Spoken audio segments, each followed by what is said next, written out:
Bantuan kewangan untuk Saidina Umar radhiyallahu anhu dari Baitul Mal. Sebelum menjadi khalifah, Saidina Umar radhiyallahu anhu juga menjalankan perniagaan setelah dilantik menjadi khalifah. Bantuan kewangan dan Baitul Mal telah ditentukan untuk beliau. Beliau telah mengumpulkan orang ramai di Madinah dan berkata kepada mereka, "Dahulu saya berniaga, sekarang kamu telah menyibukkan saya dengan urusan ini. Sekarang bagaimana hal saraan saya?" Orang ramai telah mencadangkan pelbagai kadar wang untuknya, tetapi Saidina Ali radhiyallahu anhu berdiam diri. Saidina Umar radhiyallahu anhu bertanya, "Apakah pendapat kamu?" Saidina Ali radhiyallahu anhu berkata, "Ambillah sekadar yang mencukupi keperluanmu dan ahli keluargamu." Saidina Umar radhiyallahu anhu menyukai cadangan tersebut dan terus menerima cadangan itu. Oleh kerana itu, satu jumlah yang sederhana telah ditetapkan untuk beliau. Selepas beberapa lama dalam satu majlis yang telah dihadiri oleh Saidina Ali radhiyallahu anhu, di samping Saidina Osman radhiyallahu anhu, Saidina Zubair radhiyallahu anhu, Saidina Talhah radhiyallahu anhu, perbincangan dibuat untuk menambah wang saraan Saidina Umar radhiyallahu anhu kerana kehidupan beliau yang sempit.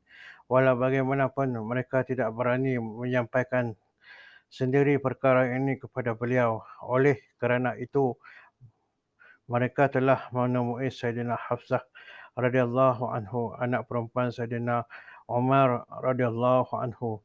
Beliau juga men- merupakan Ummul Mukminin kerana telah menjadi isteri kepada Rasulullah sallallahu alaihi wasallam.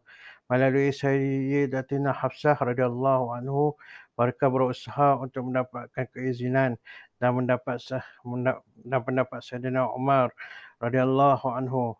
Mereka juga telah berpesan supaya nama-nama mereka tidak diberitahu kepada Sayyidina Umar radhiyallahu anhu.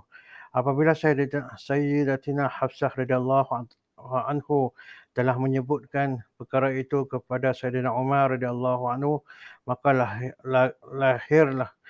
telah lahir tanda-tanda kemarahan pada wajah beliau. Beliau telah bertanya nama-nama mereka.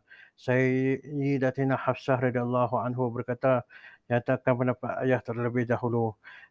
Sayyidina Umar radhiyallahu anhu menjawab, "Sekiranya aku tahu nama-nama mereka, pasti aku akan ubah wajah-wajah mereka, yakni aku akan denda mereka sehingga kesannya jelas pada wajah mereka.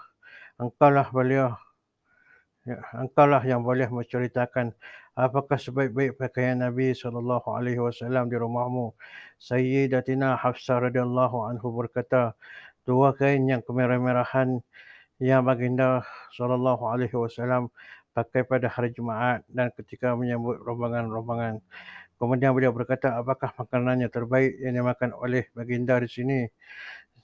Jawab Sayyidatina Hafsah radhiyallahu anhu, "Makanan kami ialah roti daripada barli. Pada satu kali saya telah menyapukan roti yang panas dengan saki-baki minyak sapi. Rasulullah sallallahu alaihi wasallam sendiri memakan roti itu dengan lazat dan menghulurkan roti itu kepada orang lain."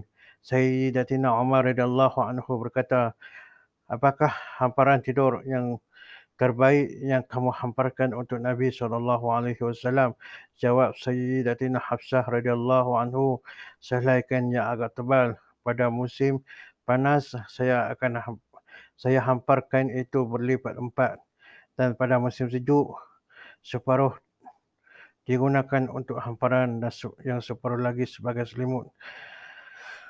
Saidina Umar radhiyallahu anhu berkata, "Hafsah, sampaikan kepada mereka bahawa Rasulullah sallallahu alaihi wasallam telah menentukan satu cara hidup melalui bentuk amalan baginda sallallahu alaihi wasallam dan berpada dengan harapan akhirat.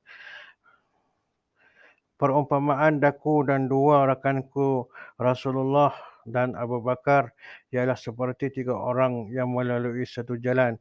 Oleh Orang pertama telah memulakan perjalanannya dengan membawa satu bekal dan telah sampai ke destinasinya. Orang kedua yang telah mengikut orang yang pertama berjalan di jalan orang yang pertama. dan telah sampai ke sisinya. Kemudian orang ketiga memulakan perjalanan. Sekiranya dia berjalan di atas jalan mereka, maka dia akan menemui dengan mereka. Sekiranya dia berjalan di jalan lain daripada jalan mereka, tidak mungkin dia akan bertemu dengan mereka. Beginilah beginilah keadaan hidup seorang insan, sedangkan beliau sendiri digeruni dan ditakuti oleh raja-raja. Beliau menjalani kehidupan yang begitu zuhud. Pada satu kali, semasa beliau berkhutbah, didapati pada pakaian beliau 12 bahagian yang ditampung. Salah satu daripada tampungan tersebut diperbuat daripada kulit. Pada satu hari, beliau telah terlewat datang ke masjid untuk mendirikan solat Jumaat. Sebaik sahaja beliau sampai, beliau telah meminta maaf sambil berkata, "Saya telah terlewat membasuh pakaian saya dan saya tidak mempunyai yang lain daripada pakaian ini." Pada satu hari sedang beliau menghadap makanan, hambanya datang dan menyatakan bahawa Saidina Utbah bin Abi Farqad radhiyallahu anhu datang. Saidina Umar radhiyallahu anhu telah mengizinkan Saidina Utbah radhiyallahu anhu masuk dan mempersilakannya makan. Saidina Utbah radhiyallahu anhu pun mulailah makan, tetapi roti itu terlalu kasar sehingga beliau tidak dapat menelannya. Saidina Utbah radhiyallahu anhu berkata, "Sebenarnya engkau boleh makan roti daripada gandum yang lebih halus."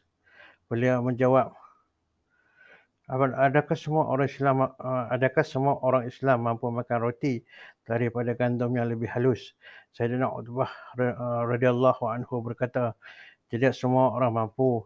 Saidina Umar radhiyallahu anhu membalas, "Sungguh menyedihkan. Engkau ingin supaya aku menghabiskan segala kenikmatan di dunia ini sahaja. Bukan ratusan atau ribuan, malahan ratusan ribu kisah-kisah seumpama ini dinukilkan oleh orang-orang yang mulia tersebut.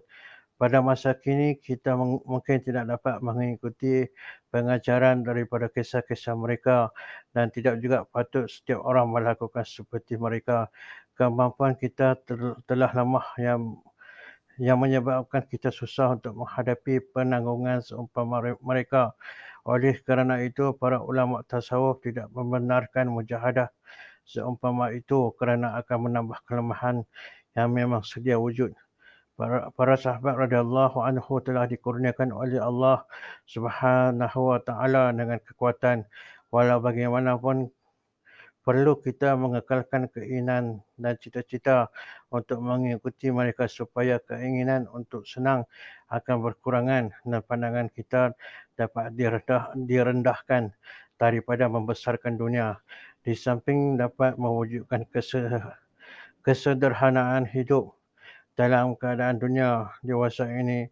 Ini ialah kerana kita pada zaman ini menginginkan kelazatan dunia bertambah pada setiap masa. Setiap orang memandang orang yang mempunyai lebih harta benda daripada dirinya, serta sentiasa runsing dan risau apabila melihat orang lain lebih senang dari dirinya.